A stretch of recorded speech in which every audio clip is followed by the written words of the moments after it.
Purchase कर रहे हैं, यतिन बताइए। तो आज दो स्टॉक्स हैं फोकस में वीरू, और कहीं ना कहीं आज जो मार्केट में थोड़ी बहुत मोमेंटम है वो लाइफ इंश्योरेंस कंपनीज में देखने को मिल रही है।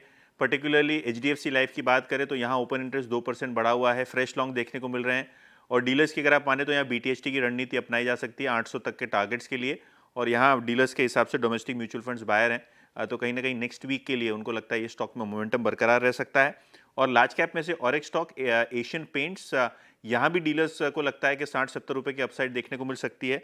और डीलर्स ये मान के चल रहे हैं कि काफ़ी सारी एफआईआई बाइंग आपको कंज्यूमर और एफएमसीजी स्टॉक्स में देखने को मिल रहा है, जहाँ एशियन पेंट्स उनका एक प्रेफर्ड आइडिया है। तो यहाँ भी डीलर्स को लगता है 2600 तक के लेवल्स देखने को मिल सकते हैं।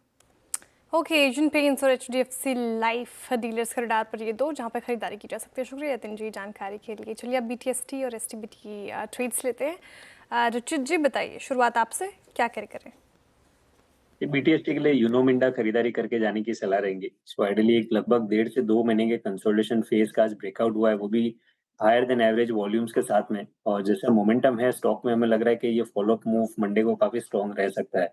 तो 1120 के स्टॉप लॉस से यूनो मिंडा में खरीदारी करके जाए 1200 के टारगेट से इसमें एक्सपेक्ट कर सकते हैं।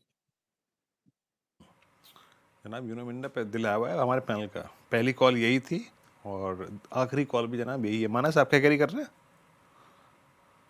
तो देखिए, एशियन पेंट्स के फ्यूचर में खरीदारी करके जाएंगे। यहाँ पर एक फ्रेश ब्रेकआउट है तो इसका फ्यूचर खरीदेंगे 2514 के स्टॉप लॉस से 2550 के टारगेट के लिए। ओके, एशियन पेंट्स मानस जी के पिक डे हाई पर क्लोज होने की तैयारी है और वेदर जी भी डिस्कस कर रहे थे अच्छा काउंटर परफॉर्म करता हुआ। गाबर सर गुड इवनिंग, बताइए पिक आपकी। No trade, I think I skip Monday को देखेंगे, नो रिस्क। ओके ठीक है, no risk in this market. Shilpa ji आप बताइए, आप क्या कैरी करेंगे? जी बिल्कुल, उनो इंडिया मेरा पहला पिक भी था, ये आखिरी मेरा भी होने वाला था, but that's okay, it's taken. तो अभी के लिए एपीएल अपोलो पे वापस एक ध्यान दे सकता हूँ। यहाँ पे डे हाइक पे ही क्लोज हो रहा है और अच्छे खासे वॉल्यूम के साथ। तो 1606 पे फ्यूचर्स ट्रेड कर रहा है। 1585 के स्टॉप लॉस से एपीएल अपोलो पे आप लॉन्ग जा सकते हैं फॉर टारगेट्स ऑफ 1645। रुचित जी आपको खुली, जिसे कहते हैं ना वो धमकी है जन्माष्टमी पर धमकी शिल्पा जी की, अरे ले लिया आपने मेरा यूनो मिंडा, यही ट्रेड मेरा भी होता। खैर सोमिल आप क्या पिक करेंगे? मैं पिक करूंगा टाइटन।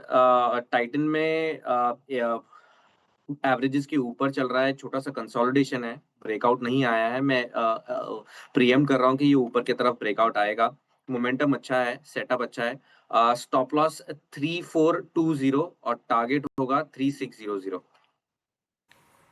ओके, टाइटन आपका 3490 पे एक बाय कॉल है और ट्रेड्स एक रह गया था अभी यहाँ पे, और अमित जी का ट्रेड रह गया। डॉक्टर साहब अमित जी क्या पिक कर रहे हैं आप? बिरेन जी मैं आयशर मोटर के साथ ही कंटिन्यू करूंगा। 5700 का स्टॉप लॉस रहेगा और 5900 के टारगेट्स रहेंगे आयशर मोटर। ओके, ट्रेड्स पूरे हो गए यहाँ पे और अब एक काम करते हैं, जरा देखते हैं इस क्लोजिंग को। जैसे कि अनुज कह रहे थे कि कोई अपने साथ सरदर्दी कैरी ना करें, कोई बेफिजूल का लोड, कोई बेफिजूल के अगर आप देखें तो परेशानियाँ, दुविधाएं। स्टॉक्स देखिए डिफरेंट हैं, जहाँ मजबूती है वो है। Look at Muthoot, Manappuram, Uno Minda, Eternal, GMR airports, Naukri, insurance space, काफ़ी अच्छी खासी स्ट्रेंथ है। और जहाँ और in fact AU small finance bank, HDFC life, सब में अच्छी स्ट्रेंथ है। और इंडेक्स पे कोई बैट मत लीजिए। अच्छा, जब हम मंडे